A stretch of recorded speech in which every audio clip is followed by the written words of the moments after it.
안녕하세요, 여러분. 오늘은 맹자에 대해서 우리가 알아보도록 하겠습니다. 자, 맹자라는 사람은요, 일단 공자의 사상을 좀 더 계승하고 발전시키고 체계화시켰다라는 사람으로 이해를 하면 되겠습니다. 일단 공자와 맹자는요, 동시대의 사람이 아니라 100여 년이 넘는 시간의 그 텀이 있거든요. 자, 공자가 춘추 전국시대 중에서 춘추시대였다면 맹자라는 사람은요 전국시대의 사람입니다.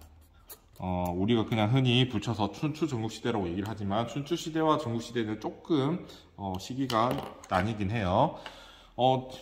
맹자가 살던 시기는요 공자가 살던 춘추 시기보다는 좀 더 혼란스럽고 오히려 그 혼란함이 가속화되고 가중되었던 그런 시기라고 생각을 하면 되겠습니다. 그러다 보니까 공자가 얘기하지 않았던 다른 개념들까지 설명을 하게 되는 특성도 보이고 있습니다. 자, 그러면 맹자는 어떤 사상을 얘기했는지 같이 보도록 합시다. 자, 첫 번째로 나올 개념은요, 성선설이라는 개념입니다. 자, 선생님이 두 번째 시간에 얘기했었죠. 인간의 본성의 관점에는 크게 세 가지로 얘기할 수 있다. 성선설, 성악설, 성무선악설을 얘기할 수 있는데, 그 중에서 맹자는 성선설, 인간의 본성은 본래 선하다라고 보는 입장에 있습니다. 자, 맹자는요, 일단, 하늘이 인간이라는 존재를 만들어낼 때 명령을 내린다라고 생각합니다. 천명, 하늘의 명령이죠. 자, 인간에게 어떤 명령을 내리냐? 인간의 본성을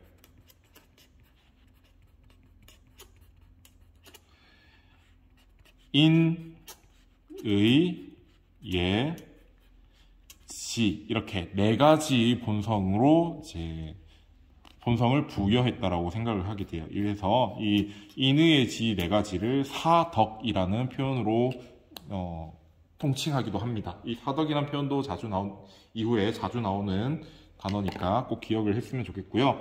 자, 인간의 본성은 인의의 지 이렇게 사덕이라고 얘기했는데, 그럼 인은 공자가 말했던 사랑의 정신이자 사회적 존재로서 완성된 인격체의 인간다움 그대로 생각을 하면 되겠습니다. 의라는 것은 우리가 정의로움을 추구하잖아요. 이 정의로운 것을 실천하려는 그런 마음가짐이라고 생각을 하면 되고, 예라는 것은 어른을 공경하고 윗사람을 공경하는 그런 예의 범절 같은 것을 생각하면 되겠습니다. 다른 사람한테 갖추어야 할 격식을 지키려고 하는 마음이라고 생각하면 되고, 지라는 것은 옳고 그름을 따지려고 하는 마음이라고 생각을 하면 돼요. 자, 그런데 우리 이 인의, 예, 지 이 네 가지는 눈에 보이는 게 아니에요. 눈에 보이지 않는데 그러면 이런 얘기를 할 수 있지. 인간의 마음속에 인의 예지라는 게 존재한다는 것을 어떻게 증명할래? 맹자는 우리 마음속에는 사단이라는 것이 존재한다. 자, 맹자는요, 그냥 단순히 사단이라고 해요. 그런데 후대 학자가 이 사단이라는 단어를 어떻게 해석을 하냐면, 네 가지의 단서라고 해석을 합니다. 자, 우리 마음속에 인의 예지가 있다는 것을 알 수 있는 단서입니다. 자, 사단. 이 사단이라는 것은요, 우리가 차마 보고 넘기지 못하는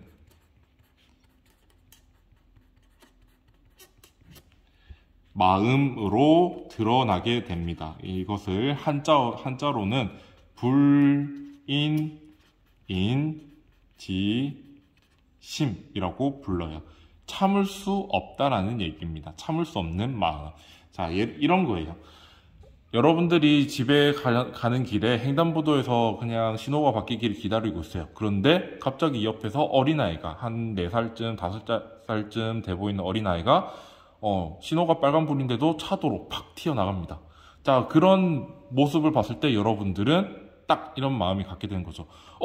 쟤 지금 빨간불인데 차가 막 쌩쌩 달리는데 도로로 가면은 위험할 텐데 큰일 나는 거 아닌가? 라는 걱정되는 마음이 들고 또 걔가 차도로 못 들어가도록 막아야겠다라는 마음이 동시에 들죠.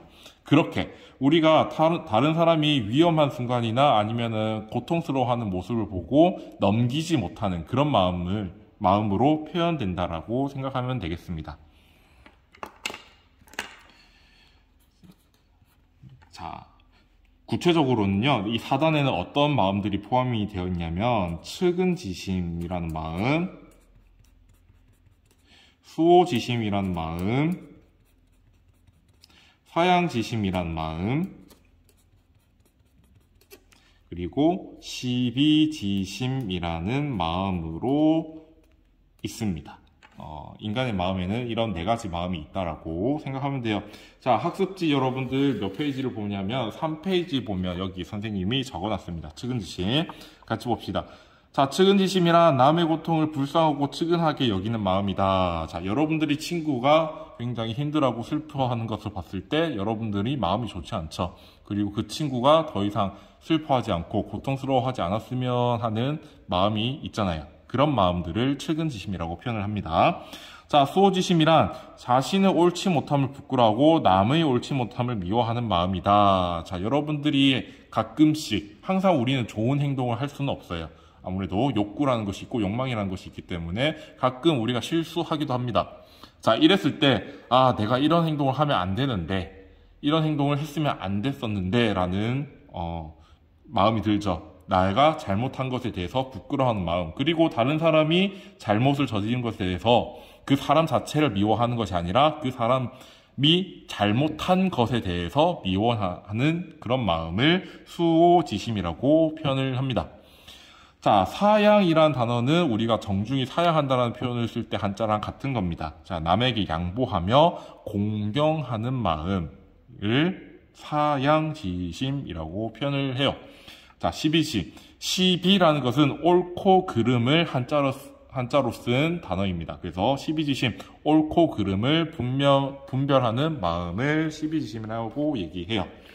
자, 이랬을 때 맹자는요, 이 우리 마음에 측은지심이 있다는 것을 봤을 때 이것이 인의 단서다라고 생각을 하고, 자, 수호지심은 의의 단서다라고 생각을 합니다.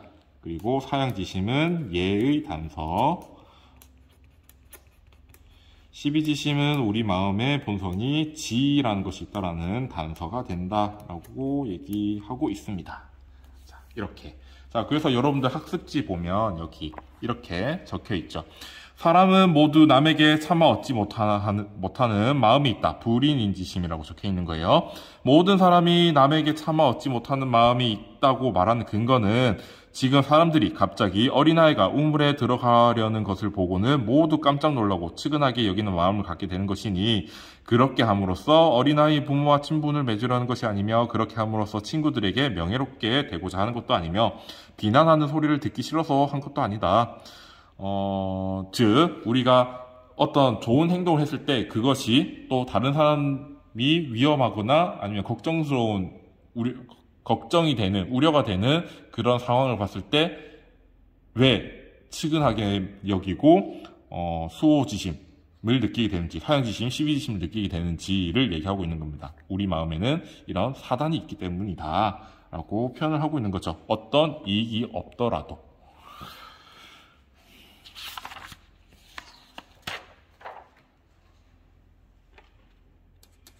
자, 그러면 인간이 도덕적인 행위를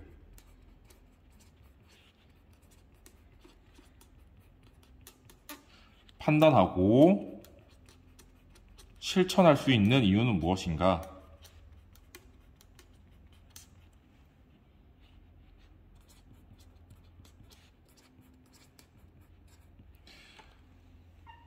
자, 그것을 2가지 개념으로 얘기를 하는데, 양지라는 것이 있고 양능이라는 것이 있기 때문에 우리는 도덕적 행위를 판단할 수 있고 실천할 수 있다라고 생각하게 되는 겁니다.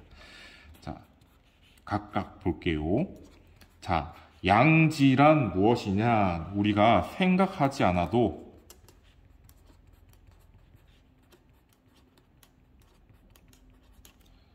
생각하지 않아도 알 수 있는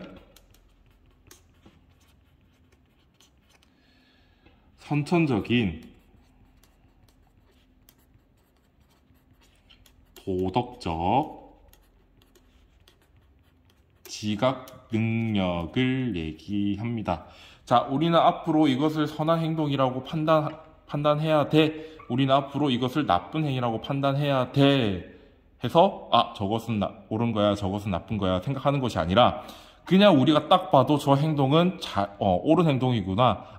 딱 봐도 저것은 나쁜 행동이구나 라고 우리가 태어난과 동시에 알 수 있는 능력이 있기 때문이라고 설명을 하고 있습니다.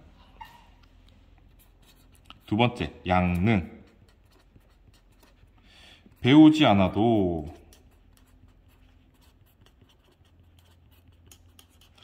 실천할 수 있는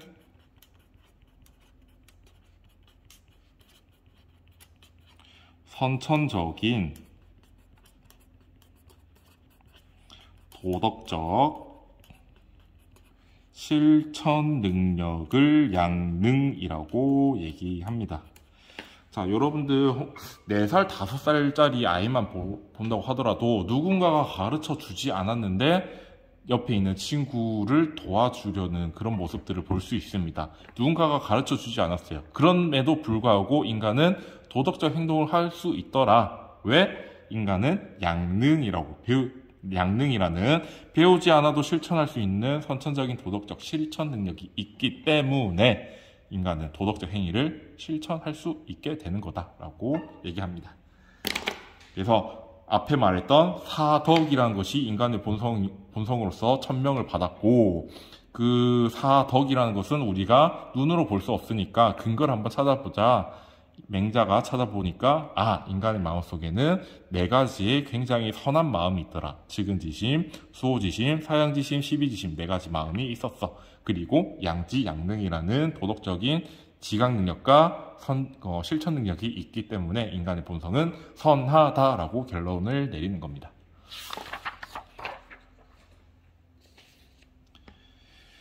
자, 두 번째, 의라는 개념이 나옵니다.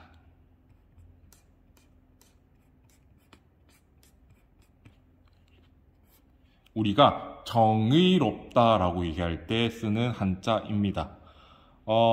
앞에 선생님이 사덕을 얘기할 때도 의라는 것이 나왔잖아요. 여기에서 의라는 한자와 여기에서 의라는 한자는 동일한 거긴 한데 살짝 뉘앙스가 달라요.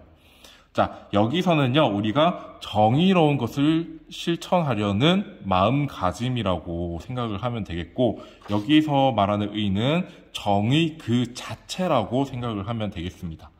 자, 아까 선생님이 시작할 때 얘기했잖아요. 공자가 살던 시기보다 맹자가 살던 시기가 좀 더 혼란스럽고, 인간으로서 해야 할 짓이 아닌 행위들, 다른 사람들을 살해한다거나 또는 물건들을 빼앗거나 그런 굉장히 안 좋은 일들이 자행되던 그런 시기였습니다. 그래서 맹자가 생각하기에는 공자가 말했던 인도 좋은 거지만 그것만으로는 부족하다라고 생각해서 이 의라는 개념을 얘기를 하는 겁니다. 자, 그렇다고 맹자가 인을 무시했느냐? 아니요. 공자가 말한 인을 그대로 계승합니다. 맹자는 그 인이라는 것에 의를 더했을 뿐입니다. 자, 이 의라는 것은 무엇이냐? 옳고 그름을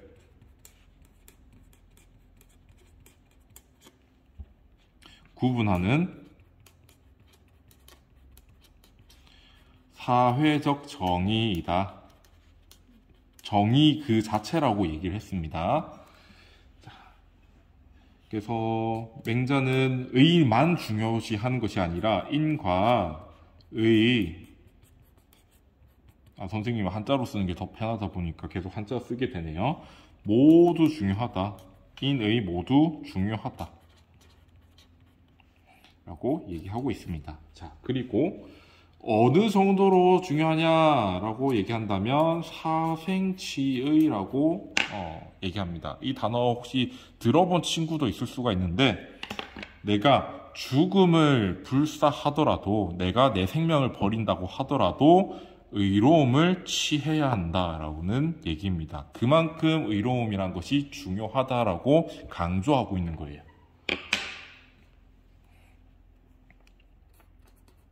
자, 그러면 여러분들 한번 생각해 봅시다.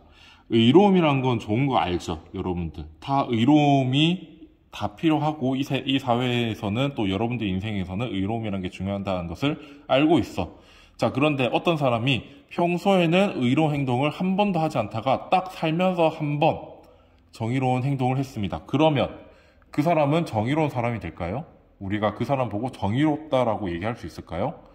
맹자가 생각에는 그 사람 보고 정의롭다라고 얘기할 수 없다라고 얘기합니다. 의로움이라는 것은 우리가 항상 추구해야 할 것이기 때문에 한 번도 의로움을 추구하지 않다가 딱 한 번 의로움을 추구했다고 우리는 그 사람 보고 정의롭다고 얘기할 수 없다 말합니다. 그래서 이런 개념을 얘기해요. 집의라는 개념을 얘기합니다.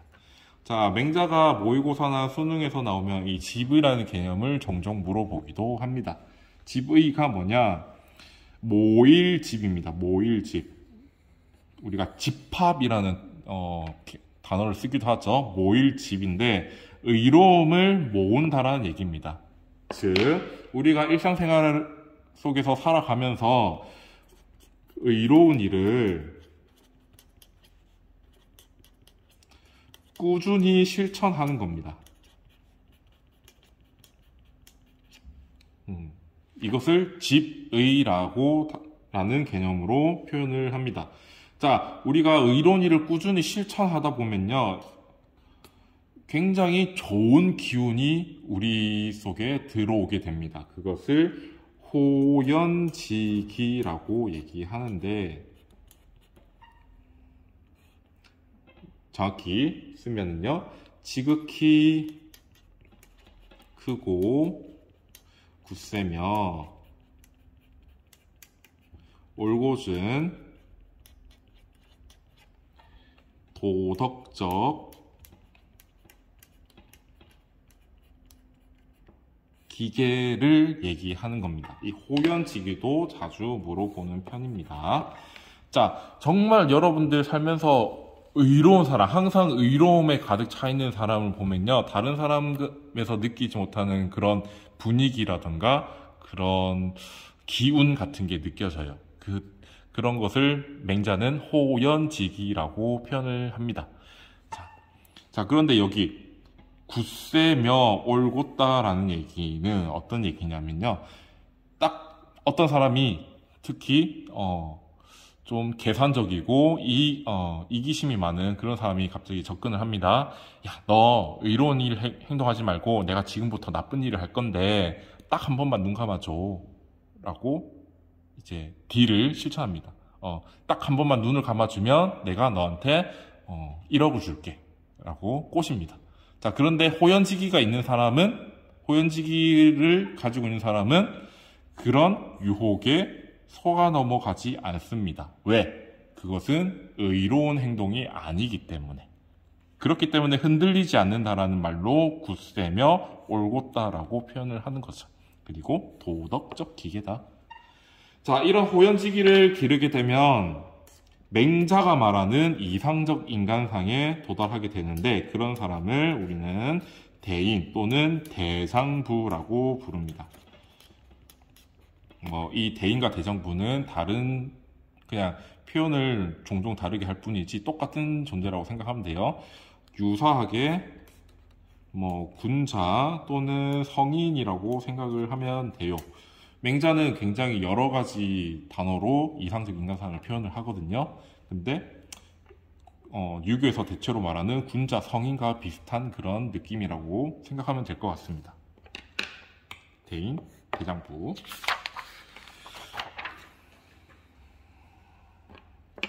자, 이렇게 대인과 대장부가 되기 위해서는 우리가 그냥 가만히 있으면은 대인과 대장부가 될 수 없어요. 방금 얘기했듯이 의로운 일을 계속 하는 것, 그런 방법도 필요하고 여러 가지 방법들을 얘기를 해요. 맹자라는 사람은 의 어록들, 이제 맹자가 어떤 말들을 했는지 또 어떤 행동을 했는지 적혀 있는 책이 맹자라는 책인데, 그 책에는요, 인간의 수양법으로서 한 23가지 정도를 얘기합니다. 자, 그런데 우리는 23가지를 다 알 필요는 없을 것 같고, 선생님이 개인적으로 중요하다고 생각이 드는 수양법을 한번 그냥 짚고 넘어갑시다. 자, 수양법. 군자, 성인 또는 대인, 대장보가 되기 위한 수양법. 자, 구방심이라는 게 나오는데, 우리가 방심했다라는 표현을 자주 쓰죠. 아, 나 제대로 했어야 되는데 방심해가지고 못했어. 그런데 방심이라는 표현을 씁니다. 자, 마음을 잃어버렸다라는 얘기예요. 마음을 잃어버렸다. 맹자라는 책에는요, 이런 일화가 나와 있어요. 그때 당시에는요, 공자나 맹자가 살던 과거에는요, 집집마다 닭이나 돼지나 소를 길렀습니다. 굉장히 중요한 재산이기도 했고, 아무튼 중요한 재산이었죠. 자, 다들 소중한 걸 알아. 닭, 돼지, 뭐 이런 것들이. 자, 그런데 갑자기 이 기르던 닭이나 돼지가 우리에서 도망쳐 나오면 사람들이 그 돼지, 닭을 쫓기 바쁩니다. 당연하죠. 아깝잖아, 잃어버리면. 당연한 거예요. 자, 그런데 맹자가 거기서 한탄하는 이유가 뭐냐면요. 그렇게 잃어버린 닭이나 돼지를 쫓을 줄 아는데, 우리가 원래 선했던 마음을 잃어버렸을 때는 찾으려고 하지 않더라. 라면서 한탄을 합니다. 그래서 잃어버린 마음을 다시 찾아야 된다라는 얘기를 합니다. 잃어버린 선한 마음을 되찾는 것. 그러기 위해서는 뭐 예를 실천해야 되고 이런 행동을 해야 된다라는 얘기를 하고 있는 거고. 자, 과욕이라는 단어도 사용을 합니다. 자, 우리가 지나친 욕심을 얘기할 때도 과욕이라는 단어를 쓰는데, 여기 과자가 한자가 달라요. 여기서의 과자는 적을 과자입니다. 그러면 다시 과욕이란 욕심을 적게 가지는 것을 얘기하겠죠. 자, 생각해 봅시다. 여러분들 뷔페를 가면 이제 기본적으로 한 2만원쯤 또는 비싸면은 10만원쯤 내고 뷔페를 갑니다. 자, 싼 가격은 아니죠. 자, 그러다 보니까 한번 갈 때 뽕을 뽑고 오겠다라고 하면서 이것저것 막 엄청 많이 먹습니다. 평소 먹던 것보다 1.5배, 2배, 3배 이렇게 먹습니다.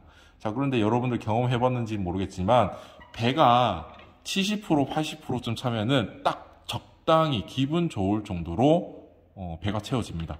자, 그런데 100%를 채우게 되면, 그리고 내가 먹을 수 있는 양보다 110%, 120%를 채우게 되면 우리는 오히려 더 괴로워져요. 막 토하고 싶고, 막 속 울렁거리고, 막 되게 갑갑하고 그렇잖아요. 인간의 본성은 원래 선하게 태어났는데, 맹자가 생각에 인간이 악한 행동을 하는 이유는 욕심을 너무 많이 가지기 때문이다. 불필요한 욕심들, 나쁜 욕심들을 가지기 때문이다라고 설명을 하거든요. 그러면 욕심을 적게 가지면 우리는 나쁜 행동을 할 가능성이 줄어들겠죠. 그래서 과욕이라는 것을 얘기하는 겁니다. 자, 존심양성. 자, 이 존심양성이라는 단어는요, 이제 유학을 하면 뒤에서 계속 꾸준히 나오는 겁니다. 이제 송나라 시대에 주희라는 사람을 배울 때도 존심양성이 나올 거고, 명나라 시대에 왕양명이라는 사람을 할 때에도 이 존심양성이 나오고, 한국 유교 들어오면 태계 선생님, 율곡 선생님도 이 존심양성을 다 얘기합니다. 자, 그런데 맹자에 적어놓은 이유는 맹자에서 자주 나오는 단어이기 때문이다. 자, 한자 그대로 풀이하면요, 선한 마음을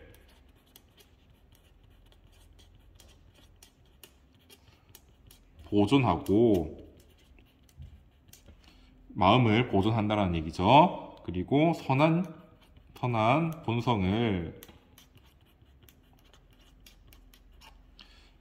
본성을 양자가 우리 양육이라는 단어 쓰죠. 기를 양자입니다. 본성을 양육, 기른다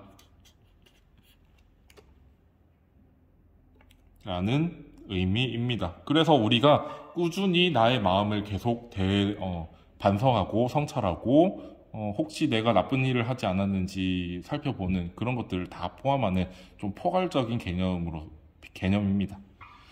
자, 네 번째. 방금 호연지기 얘기했죠. 호연지기. 그러면 우리가 대인과 대장부가 되기 위해서는 호연지기를 길러야 되겠죠. 양호연지기.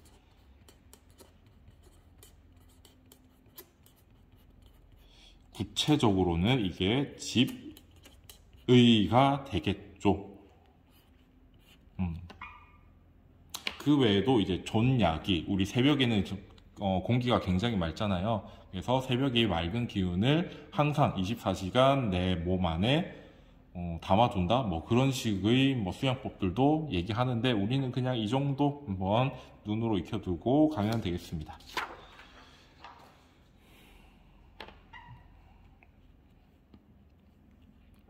자, 네 번째, 이제 정치 사상을 할 건데요. 이 정치 사상이 맹자에서는 좀 볼 게 많습니다. 왜냐하면 맹자는요, 여러 국가들을 돌아다니면서 왕한테 왕이라면 이렇게 통치해야 된다, 저렇게 통치해야 된다라고 알려준 사람이거든요. 그리고 굉장히 유명했어요. 그렇게 하기로. 자, 그래서 정치 사상에서 우리가 눈여겨볼 게 굉장히 많고, 실제로 맹자가 나오면 출제율도 높은 비중이 여기 정치 사상 파트입니다. 자, 왕도 정치라는 얘기를 하는데, 자, 이 왕도 정치는요, 지난 시간에 우리가 배웠던 공자의 덕치와 굉장히 유사하다라고 생각을 하면 돼요. 자, 구체적인 내용으로는 군주가 임금이죠. 군주가 인, 의라는 덕으로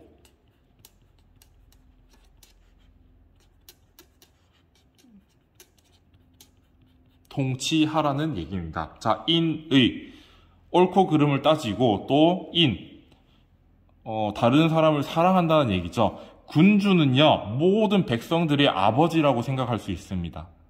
자, 그래서 군주가 백성들을 다스릴 때는 자기 자식을 대하듯이 따뜻하게, 혹시 오늘 아픈 데가 없었니? 혹시 오늘 굶지는 않았니? 요즘에 생활이 어떠니? 그런 것들을 다 궁금해하고, 혹시나 백성들이 힘들게 살고 있다면 그것을 개선시켜 주려고 노력하는 그런 모습들을 보여야 된다는 얘기입니다. 자, 그래서 인의 덕으로 통치하라는 얘기를 하는 거예요. 형벌로서 무조건 너 잘못했으니까 너 곤장 몇 대, 너 감옥 몇 년, 또는 너 사형, 이런 식으로 하지 않는다라는 얘기예요. 자, 여러분, 혹시 친한 선생님이 있는지 잘 모르겠는데, 친한 선생님이 있으면요, 그 선생님이 여러분들한테 딱 뭔가를 요구하지 않더라도 그 선생님한테 미움을 사지 않기 위해서, 또는 그 선생님이 실망시켜드리지 않기 위해서 알아서 도덕적인 행동을 하고 그렇게 하게 되죠.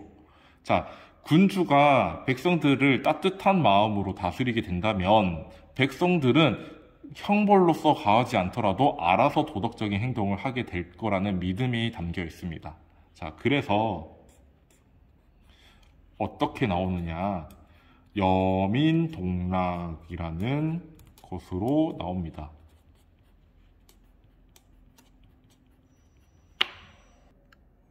갑자기 수업종이 져가지고 쌤이 잠깐 일시정지 했어요. 자, 여민동락이 정치로 보여지는데, 같을 여자에 백성민자, 그리고 같을 동자고 즐거울 낙자입니다. 자, 무슨 얘기냐, 이렇게 군주가 인의 덕으로 통치를 한다면요, 군주가 기뻐할 때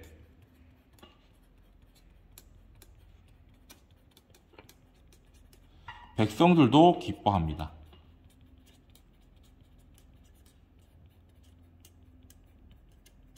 자, 그리고 군주가 근심할 때 되게 고민이 많다는 얘기죠. 되게 전전긍긍 고민 때문에 힘들어할 때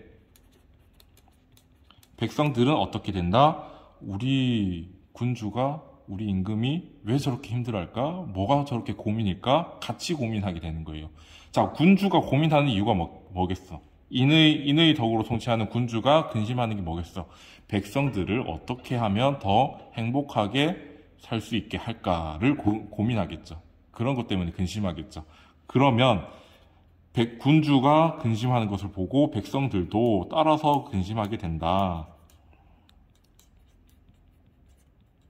아이고, 우리 임금님 저렇게 우리를 걱정하시다가 병나면 안 될 텐데, 탈나면 안 되실 텐데 라고 근심하게 되는 거.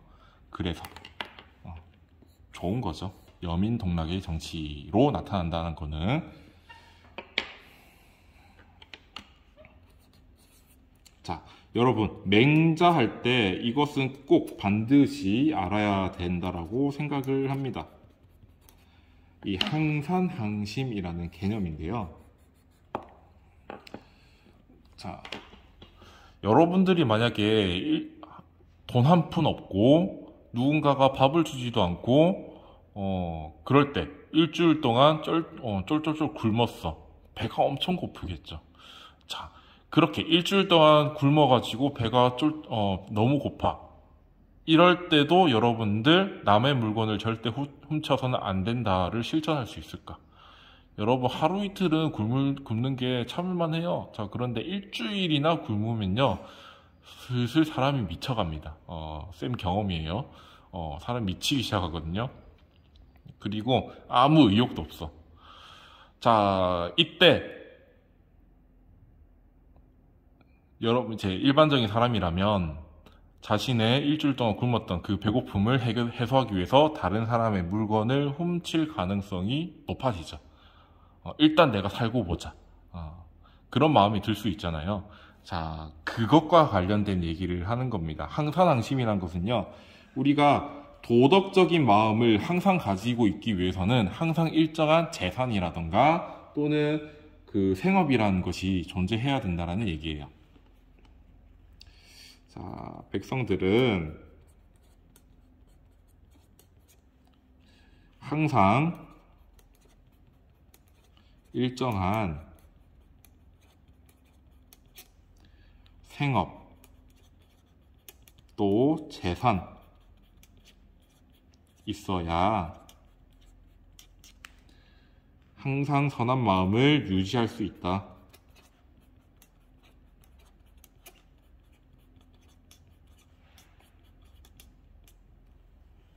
라는 얘기를 하고 있습니다.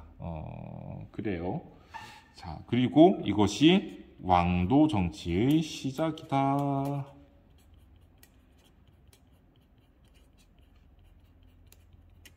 자, 현대사회에서도 이 생업 문제는 굉장히 중요하죠. 일자리 문제. 그만큼 일자리가 없게 된다면은 그만큼 사람들이 자신의 삶을 제대로 영위하기 어렵게 되고, 제대로 삶을 영위하기 어렵게 되면은 나쁜 마음을 가지기 쉽기 때문입니다. 그래서 지금 현재까지도 국가에서 일자리 문제에 관심을 많이 갖게 되는 이유 중에 하나라는 거예요. 자, 세 번째. 역성혁명을 긍정한다. 자, 혁명이라는 것은 완전 뒤집어 엎어버린다는 얘기죠. 자, 그런데 성을 반대로 뒤집는다는 얘기예요. 이 성자는 여러분들 성씨 있죠. 김씨, 이씨, 장씨 이런 것처럼 성을 얘기합니다. 성을 뒤집는 혁명을 한다. 왕을 바꾼다는 얘기예요. 왕. 자, 이것을 긍정하게 되는 구조를 한번 얘기를 해볼게요. 일단 왕이란 존재는요, 하늘이라는 존재가 덕 있는 사람을 봅니다. 자, 덕 있는 사람이 존재해. 그래서 하늘이 얘한테 명령합니다. 천명을 내립니다. 너 왕해라.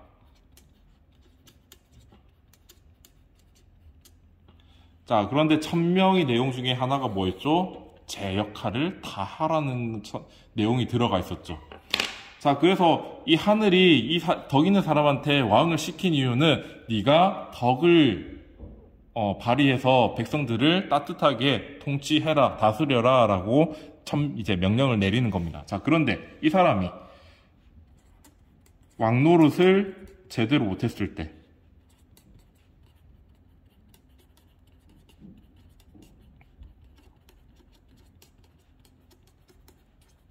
이것은 정명을 실천한 게 아니죠. 그리고 천명을 따른 것이 아니죠. 자, 그러면 이렇게 되면요, 이 천명이라는 것이 이 사람한테 내려졌던 천명이라는 것이 사라져요. 없어져요. 그러면 천명이 어디로 갔느냐? 다시 덕 있는 사람에게 천명이 옮겨간다.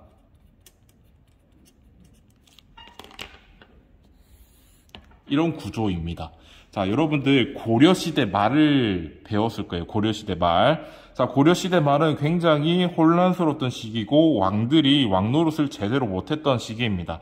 맨날 술잔치 벌이고 뭐 파티 벌이고 이제 백성들을 다스리는 것이 아니라 그냥 자기가 술 마시면서 놀고 먹고 하는 그런 날들만 지냈던 그런 시기란 말이에요. 자, 그러니까 당연히 천명이라는 것이 없어지겠죠. 더 왕노릇을 제대로 할 수 있는 백성들을 인의로 다스릴 수 있는 사람한테 명령이 다시 떨어지는 겁니다.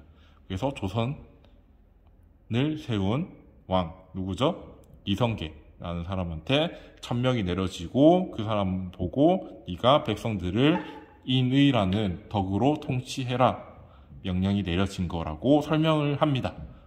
조선이 건국된 배경으로. 자, 그러면 구체적인 내용. 군주가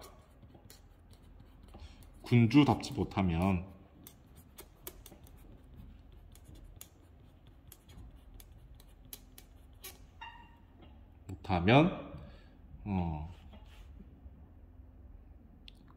군주를 바꿀 수 있다.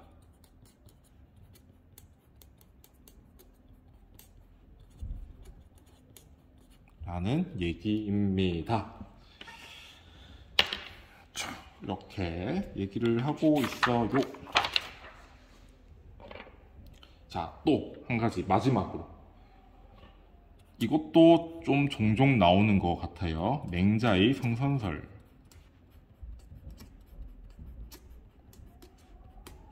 그리고 고자의 성무선악설.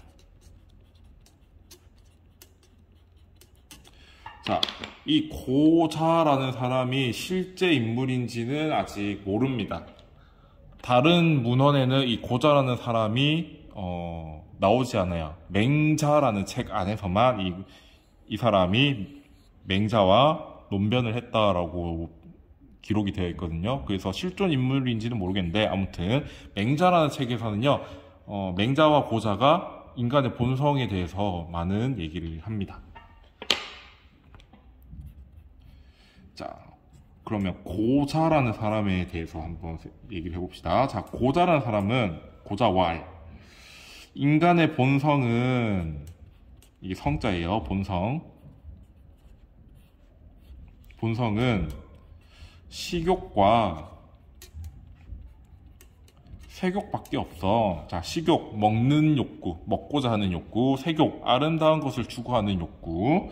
자, 이것밖에 없는데 이 식욕과 색욕은 그 자체로는 선하지도 않고 악하지도 않아 라고 얘기합니다. 자, 인간의 본성에는 식욕과 색욕밖에 없어. 그 외에는 다 본성이 아니야. 자, 그러면 선한 것은 또 악한 것은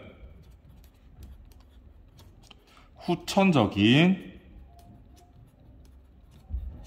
경험과 교육의 결과다.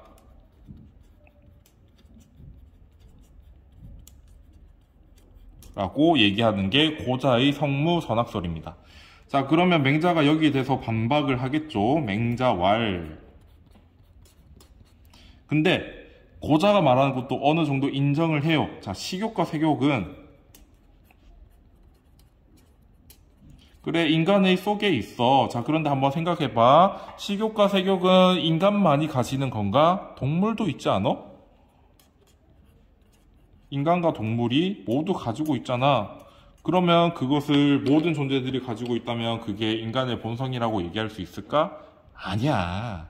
그건 인간의 본성이 아니라 생명체의 본성이지. 어디서 그걸 식욕과 색욕을 인간만의 본성이라고 얘기해? 인간의 본성은 인간만이 가지고 있는 본성은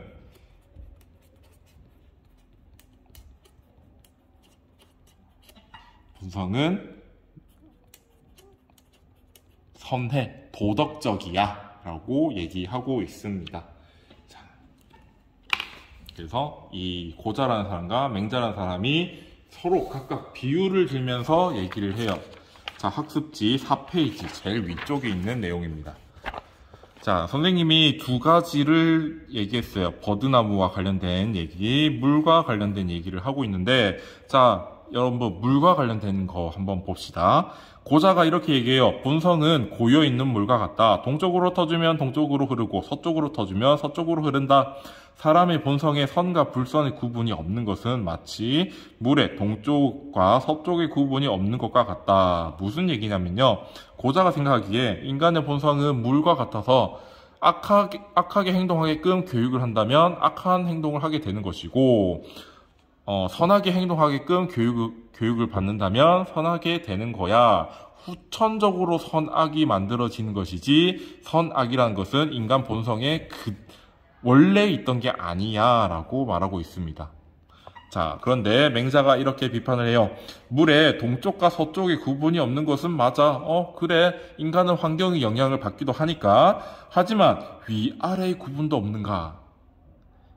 자, 여러분, 물이 밑에 있다가 갑자기 위로 확 올라가는 경우 봤나요? 못 봤죠? 물은 항상 폭포수처럼 위에서 아래로 떨어집니다. 그 얘기를 하고 있는 거예요. 자, 항상 물은 위에서 아래로 떨어져. 사람의 본성이 선함은 물이 아래로 흐르는 것과 같다. 물은 항상 아래로 흐르는 것처럼 결정되어 있죠. 인간이 선한 것은 선하도록 결정되어 있기 때문이다. 태어나면서 선하도록 되어 있기 때문이다. 사람은 선하지 않음이 없고 물은 아래로 흐르지 않음이 없다. 인간의 본성은 태어날 때부터 선하다라고 강조하고 있습니다. 그래서 여러분들 이 고자와 맹자가 서로 논변하는 것도 종종 나오니까 기억을 하면 좋을 것 같습니다. 자, 이렇게 해서 오늘 공자에 대한 내용을 살펴봤습니다. 조금 공자가 말했던 것보다 좀 더 깊이 들어가는 느낌이죠. 좀 더 구체적이고 좀 더 많은 내용들을 담고 있는 느낌이었을 것 같습니다. 자, 그리고 이 맹자가 굉장히 중요한 게 나중에 성리학이나 아니면 양명학이나 또는 우리 나중에 배울 다산정약용의 사상도 이 맹자를 베이스로 해요. 그래서 유교에서는요, 이 맹자의 사상이 굉장히 중요합니다. 그래서 이번에 배울 때 좀 더 잘 정리해서 공부를 하면 좋을 것 같습니다. 아무튼 오늘은 여기까지고 1시간 동안 수업을 듣느라 고생이 많았습니다. 다음 시간에 볼게요. 안녕. 끝.